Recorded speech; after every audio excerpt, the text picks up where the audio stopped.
আজকে আপনাদেরকে একটা গল্প শোনাবো। দুটি পাখির গল্প।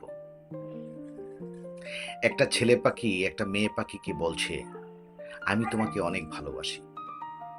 তখন মেয়ে পাখিটি বলল, তুমি তো এখন আমাকে বলছো ভালোবাসি, মুখে বলছো, যখন আমার কোনো বিপদ আসবে, আমি সমস্যায় পড়ব, তখন ঠিক তুমি উড়াল দিয়ে চলে যাবে।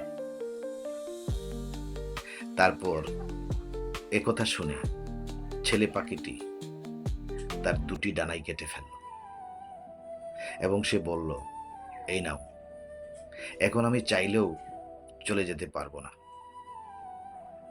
এটা শুনে বা দেখে মেয়ে পাখিটা খুব খুশি হলো। তারপর তারা দুজন মিলে সংসার জীবন শুরু করলো। হঠাৎ একদিন চারপাশ অন্ধকার করে তুফান আসবে এমন একটা পরিস্থিতি।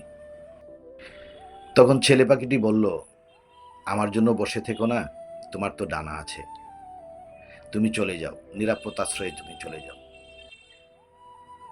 এই কথা শুনে মেয়ে পাখিটি উড়াল দিয়ে চলে গেল।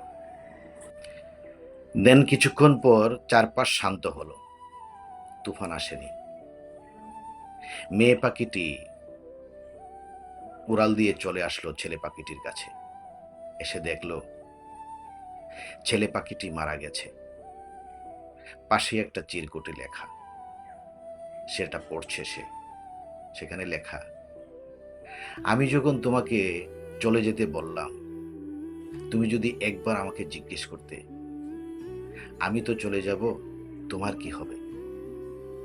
বিশ্বাস করো, সত্যি সত্যি যদি তুফান আসতো, তারপরেও আমি মরতাম না।